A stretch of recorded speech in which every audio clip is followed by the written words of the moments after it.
Selamat malam para netizen dimanapun kita berada, salam inspirasi bagi kita semua ya. Apa-apa ini nih Projo begitu ya. Ini coba relawan Projo yang lagi rakernas pada lepas kaos ya. Pentasan aja sih ayah cemberut begitu ya.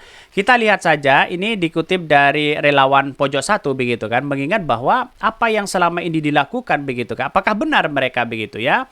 Ya, lepas kaos mereka begitu. Terus kemudian maksudnya apa? Gimana begitu kan ya? Terus kemudian ya yang dilepas itu di dalamnya ada kaos Ganjar mereka begitu ya. Yang awalnya yang luarnya adalah kaos Projo, yang dalamnya yaitu adalah kaos Ganjar begitu. Apakah benar seperti itu begitu kan? Jadi kita lihat saja apakah ini hanya gimmick saja atau apa gitu. Siapa orangnya mereka begitu kan ya? Apakah ini benar anggota Projo atau siapa begitu? Ya, nanti kita tunggu si Andi siapa namanya si ketua umum Projonya begitu kan ya. Apakah benar karena melihat bahwa Projo ini katanya begitu kan ya. Katanya sih begitu ya. Katanya pecah begitu. Jadi melihat hal-hal seperti ini bahwa asumsi orang gimana begitu kalau sudah pecah gini begitu kan ya.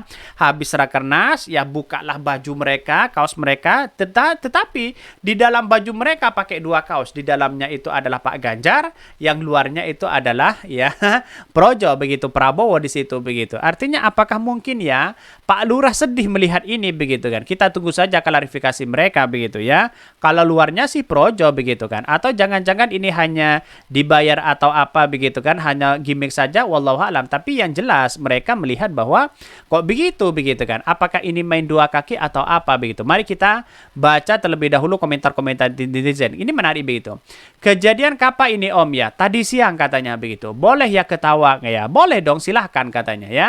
Ya, Prabowo cuma petinggi-petingginya saja. Segelintir akar rumputnya katanya mendukung Pak Ganjar. Wow, kok aneh mereka begitu. Gimana ini begitu ya? Ini seriusan, mana uang sudah ya kepake buat beli Alphard. Kemarin Projo yang melakukan FC dengan Pak Ganjar pasti tidak dianggap oleh Budi Ari ya. Ini Budi Ari ya. Bahkan selalu membawa-bawa Pak Jokowi yang harus diberi pelajaran si Budi Projo palsu ini begitu ya. Minggu depan ya kangen bagos kaos ya lagi yang ada minggu depannya begitu, kaos lagi katanya begitu. Kita lihat saja bahwa apakah ini benar begitu kan, Projo itu dipecah begitu kan, atau hanya segelintir orang yang ikut ke Projo dulu begitu kan ya. Mungkin itu sudah disiapkan begitu. Ini pendukung Ganjar terpaksa masuk ke Projo di situ begitu, tiba-tiba hasil rakernas begitu kan ya. Setelah rakernas dibuka seolah-olah dia ya berkaos dengan Ganjar begitu ya. Artinya apakah ini menjadi sesuatu yang kemudian ya melihat bahwa ada sesuatu keberpihakan kepada Pak Ganjar atau kepada Pak Prabowo. Ini kan banyak sekali komentar-komentar dan netizen. Waduh, Projo ini kok lagi pembelot begitu ya. Ada apa begitu katanya ya. Mantap, tetap Ganjar ya, ngabalin Indonesia maju. Kita lihat saja mereka begitu ya. Apakah ini misalnya Projo ini begitu, apakah benar si Budi Ari atau dengan yang lain? Karena masih banyak spekulasi begitu kan ya. Ada yang mendukung Ganjar, ada yang mendukung tidak begitu. Rasa-rasanya orang ini akan sama dengan yang tadi begitu kan ya. Lihat saja mereka begitu. Apakah ini benar begitu hanya bersifat sementara atau kaosnya hanya dibagikan diambil lagi atau apa begitu kan. Wallahu alam ya. Tapi saya lihat bahwa hal-hal seperti ini kan sudah paham masyarakat Indonesia seperti apa begitu kan ya. Karena pada hakikatnya Projo aja sudah dipecah begitu sana sini begitu kan. Apakah ini yang harus kita lakukan oleh Pak Jokowi begitu kan. Dan bahkan bisikan-bisikan Pak Jokowi tidak mungkin lah begitu ya mengarah kepada Pak Prabowo, dalam artian bahwa tidak mungkin Projo itu lalu kemudian ya tiba-tiba mendeklarasikan Pak Prabowo menjadi presiden yang mendukung di situ. Tidak mungkin. Pasti ada bisikan-bisikan dari Pak Jokowi begitu kan, atau dari Pak Lurah. Ada kemungkinan besar seperti itu begitu. Karena apa? Karena pada hakikatnya si Projo ini kan seharusnya begitu, kalau memang benar relawan Pak Jokowi kan tidak seharusnya kepada Pak Prabowo, lebih baik kepada Pak Ganjar, kan seharusnya seperti itu begitu. Tapi sayang seribu sayang, dua-duanya mereka saling cakar-cakaran begitu ya. Bahkan di satu sisi kalau kita melihat dengan yang ada begitu ya, yang disampaikan Pak Prabowo, walaupun Pak Prabowo didukung oleh apapun, katanya tidak akan pernah menang begitu, walaupun surveinya tinggi katanya begitu. Apakah benar seperti itu begitu? Mari kita baca ini. dari beberapa apa namanya media begitu kan yang mengatakan elektabilitas ya Prabowo itu tinggi katanya.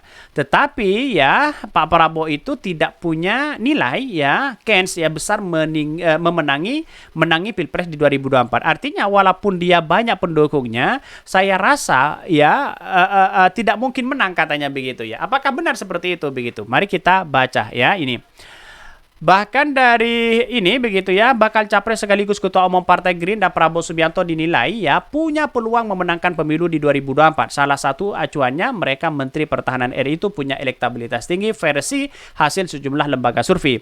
Pengamat politik Universitas Jajaran Ari Ganjar Hardiansyah menganalisa Prabowo hanya ya punya peluang di 2024 dalam putaran pertama atau putaran kedua. Menurut dia dengan elektabilitas saat ini Prabowo cenderung unggul dari dua calon rivalnya yaitu Ganjar Pranowo dan Anies Baswedan.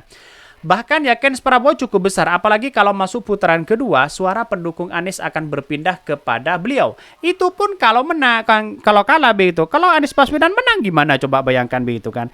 Jadi Kens Pak Ganjar itu mudah kalah di situ begitu, walaupun didukung berbagai apapun begitu kan. Artinya kalau kita analisis tidak mungkin Anies Baswedan ya di putaran pertama itu kalah. Saya kira tidak mungkin begitu. Dia akan menang begitu. Mungkin bisa saja prosesnya adalah Anies Baswedan Ganjar atau Anies Baswedan Prabowo. Pilihannya hanya dua. Pilihannya dua. Kalau Pak Prabowo dan Pak Ganjar yang kalah begitu kan.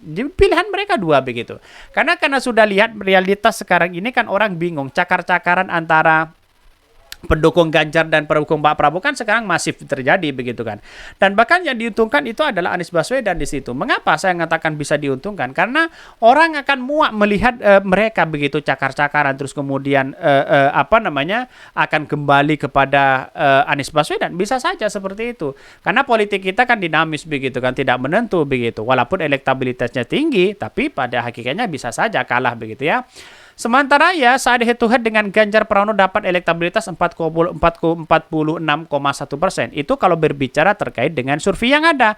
Tetapi berbeda dengan apa yang ada di lapangan begitu kan. Anies Baswedan disambut luar biasa di situ begitu. Bahkan sekarang di Sidoarjo begitu ya.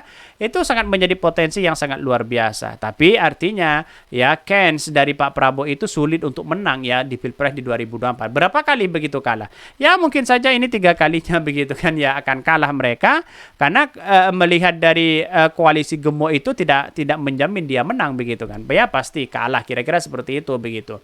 Jadi artinya kesimpulan saya hanya satu bahwa elektabilitas tinggi ya terus kemudian koalisi besar begitu itu belum tentu menang dalam Pilpres ini begitu. Karena masyarakat Indonesia yang menentukan ini semua begitu kan. Berapa juta? 270 juta orang. Sedangkan dalam beberapa survei hanya 1.200. Lalu kemudian dijadikan tolak ukur survei. Di mana letak logikanya? Bayangkan begitu ya.